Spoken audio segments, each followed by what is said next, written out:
السلام عليكم سومالي دمانتين شكدنا maanta idin la wadaagayo xogaa weeyara dheer tahay hore ayaan bilaabaya السلام عليكم walaal waxaan ahay gabar Soomaaliyeed waxaan ku noolahay dalka Sweden waxa igu dhacday arrin iska caadi ah marka loo eego waxyaabaha adduunka ka dhacaya waa Ilaahay mahadi 2011 waxaan isbaranay wiil markaasi ku noolaa dalka Kenya muddo dheer kadib waxa na dhaxmartay sheeko jacayl oo ku salaysan kalsooni farxad aniga waqtigaas waxaan ahaa ardayad waxbarasho ku jirta markii aan muddo dheer wada soconay waxa dhacday ani waa xanuunsaday waxa la iga qabtay kali awal jug aba nabar iga gaaray anoo yar waxaan dareemay in maalinba maalinta ka dambaysa xanuunka kalida igu sii kordhayo waxaan la xiriiray kuwa daryeelka caafimaadka waxa la igu sameeyay baaris waxa la ii sheegay in kalida xaalkeedu adag yahay la ina ballamin doono kuwa xalka degdega ah maalintaas waa iska soo tagay xaafadii baan imaaday waxaan si toos ah ula hadlay wiilkii aan jeclaa waana u sheegay in xaalka kalidu ay tahay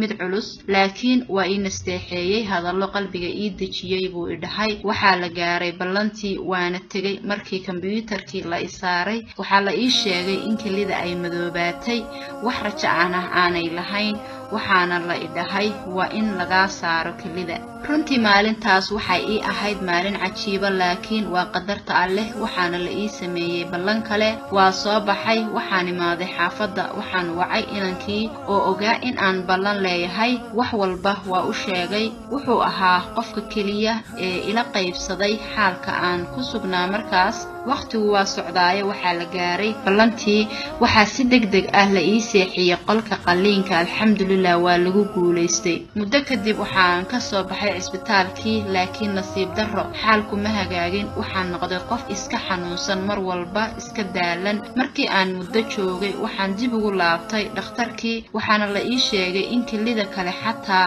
lagu arkay isbedel xaalku waa igu sii adkaaday waxaan waayay waxyaabo kale oo muhiim u ah dumarka dhaqmaadka ah waxaan dib ugu laabtay dhakhtarkii wuxuuna i weydiiyay su'aal ah caruur ma leedahay waxaan ku iri may wuxuu i dhahay istaji waxbaan ku sheegi waxaan ku iri haye wuxuu i dhahay adiga xaalkaagu waa adag yahay waayo kalida laga saaray maaha dibka ku haysta ee xataa waxa dhici karta inaad noqoto qof aan hooyo noqon karin midda kale kalida kalena waxa ku jira madoobaad marka waxa aan ku dhihi lahaa sida ugu dhaqsaha badan ula xiriir dhakhaatiirta waxba yaanan hadalka idinku daalina xaalku sidii buu noqday kalidii waa isii xanuuntay sidoo kale waxaan waayay xeydka dumarka ku dhaca markaas kadib ani waxaan isu arkay in aan ahay qof aan hooyo noqon karin mustaqbalna aan lahayn waxaan go'aan ku gaaray inaan iska fasaxo wiilkii aan adduunka ugu jeclaa si uu mustaqbal u samaysto noloshana ula wadaago qof hooyo noqon karta haddii aan la siinayo ubad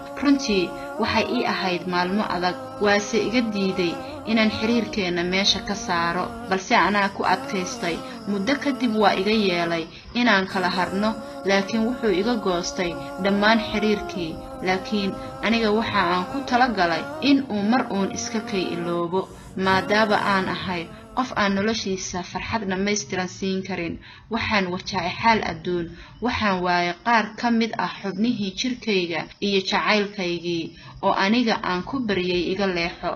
muddo kadib wuxuu SMS iigu soo diray Facebooka wuxuuna ii sheegay inuu guursaday markii aan aqriyay fariintii indhahayga waxa qoysay ilin waxa igu sii ballaartay jacaylkii aan u qabay laakiin waxaan soo xasuustaa mar walba sida aniga xaalkaygu yahay aan soo koobo sheekada ee waxa dhacday in kalidii iiga sii darto waxaan aaday dalka Germany waxa la ii sheegay in kalidu aysan rajo lahayn waxaan dib ugu soo laabtay xaafadii waxaan caawin ka helay dawladda Sweden waxa la ii geliyay kalidii la iga saaray waxaana la iga saaray tii kale ee xanuuni jirtay waa caafimaaday alxamdulillah waxaan bilaabay shaqo waxaan gaaray heer aan shaqeeyo habeen iyo maalin waxaan urursaday lacag waxa lacag i siiyay aabahay oo ganacsade ah waxaan isku darsaday lacagtii aan shaqayn jiray iyo intii aabo i siiyay muddo kadib waxaan gashaday kalidii kale waxa ii siyaaday caafimaadkii waxaan dib u helay xaydkii aan horay u waayay alxamdulilah waxaan ku soo noqday saan waayo ahaan jiray wiilkii wuxuu yeeshay faamil ballaaran waxaa loo hayaa carruur wuxuu qabaa gabar aad u jecel anna ilaa hadda waa jeclahay xataa heer waxaan joogaa aan haddaan isdhaho nin kale shukaanso aad moodo in sawirkiisa iiga sokeeyo qofka aan la hadlayo wax walba waan sameeyey qalbigayga waa ka saari waayey waa iloobi waayey asxaabtaydii iyo dadkii aan ku sir qarsan jiray baa igu nacay jacaylka aanu qabo wiilkaas bal ila taliya maxaan sameeyaa wiilkii ma iloobi karo reerkiisa iyo xaaskiisana kuma geli karo oo ani waan ku geli lahaa laakiin gabadha uu qabo oo ah qoftii ilowsiisay dhaawicii aan u geystay markii aan ka codsan jiray in uu iga dheeraado isaga oo i jecel xaq maaha in aan maanta nolosheeda baabi'iyo bal dadweynow ila taliya iina soo duceeya in qalbigayga alle iiga saaro wiilkaas aan aniga iska fogeeyey waana mahadsantihiin salaamu calaykum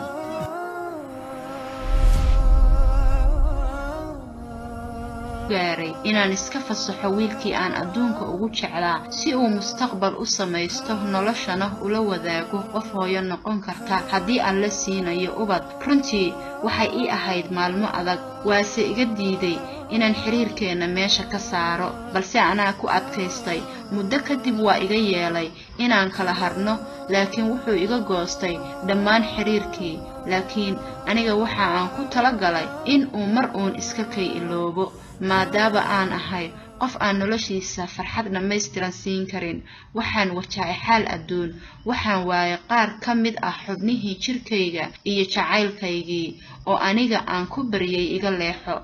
muddo kadib wuxuu SMS iigu soo diray Facebooka wuxuuna ii sheegay inuu guursaday markii aan aqriyay fariintii indhahayga waxaa qoysay ilin waxa igu sii ballaartay jacaylkii aan u qabay laakiin waxaan soo xasuustaa mar walba sida aniga xaalkaygu yahay aan soo gaalan markii aan muddo joogay waxaan dib ugu laabtay dhakhtarkii waxaana la ii sheegay in kilida kale xataa lagu arkay isbedel xaalku waa igu sii adkaaday waxaan waayay waxyaabo kale oo muhiim u ah dumarka dhaqmaadka ah waxaan dib ugu laabtay dhakhtarkii wuxuuna i weydiiyay su'aal ah carruur ma leedahay waxaan ku idhi may wuxuu i dhahay istaji waxbaan kuu sheegi waxaan ku idhi haye wuxuu i dhahay adiga xaalkaagu waa adag yahay waayo kilida laga saaray uun maaha dhibka ku haysta ee xataa waxaa dhici karta inaad noqoto qof aan hooyo noqon karin midda kale kilida kalena waxaa ku jira madoobaad marka waxa aan ku dhihi lahaa sida ugu dhaqsaha badan ula xiriir dhakhaatiirta waxba yaanan hadalka idinku daalina xaalku sidii buu noqday kilidii waa isii xanuuntay sidoo kale waxaan waayay xaydka dumarka ku dhaca markaas kadib ani waxaan isu arkay in aan ahay qof aan hooyo noqon karin mustaqbalna aan lahayn waxaan go'aan ku koobo sheekada ee waxa dhacday in kilidii iiga sii darto waxaan aaday dalka Germany waxaa la ii sheegay in kilidu aysan rajo lahayn waxaan dib ugu soo laabtay xaafadii waxaan caawin ka helay dawladda Sweden waxaa la ii geliyay kilidii la iga saaray waxaana la iga saaray tii kale ee xanuuni jirtay waa caafimaaday alxamdulillaah waxaan bilaabay shaqo waxaan gaaray heer aan shaqeeyo habeen iyo maalin waxaan urursaday waxaa lacag i siiyay aabbahay oo ganacsade ah waxaan isku darsaday lacagtii aan shaqayn jiray iyo intii aabbo i siiyay muddo kadib waxaan gashaday kilidii kale waxa ii siyaaday caafimaadkii waxaan dib u helay xaydkii aan horay u waayay alxamdulilah waxaan ku soo noqday saan waayo ahaan jiray wiilkii wuxuu yeeshay faamil ballaaran waxaa loo hayaa carruur wuxuu qabaa gabar aad u jecel anna ilaa hadda waa jeclahay xataa heer waxaan joogaa aan haddaan isdhaho nin kale shukaanso aad bay xaafadii baan imaaday waxaan si toosa ula hadlay wiilkii aan jeclaa waana u sheegay in xaalka kilidu ay tahay mid culus laakiin waa ii nasteexeeyay hadallo qalbiga ii dejiyay buu i dhahay waxaa la gaaray ballantii waana tegay markii kombiyuutarkii la i saaray waxaa la ii sheegay in kilida ay madoobaatay wax rajo aanay lahayn waxaana la idhahay waa in laga saaro kelida. runtii maalintaas waxay ii ahayd maalin cajiiba, laakiin waa qadarta Alle. waxaana la ii sameeyay ballan kale. waa soo baxay, waxaan imaaday xaafadda, waxaan wacay inankii oo ogaa in aan ballan leeyahay. wax walba waa u sheegay. wuxuu ahaa qofka keliya ee ila qaybsaday xaalka aan ku sugnaa markaas. waqtigu waa socdaayo, waxaa la gaaray ballantii. waxaa si degdeg ah la ii seexiyay qolka qalliinka. alxamdulillah waa lagu guulaystay. muddo kadib waxaan ka soo baxay cisbitaalkii, laakiin nasiib darro xaalku ma hagaagin. waxaan noqday qof iska xanuunsan, mar walba iska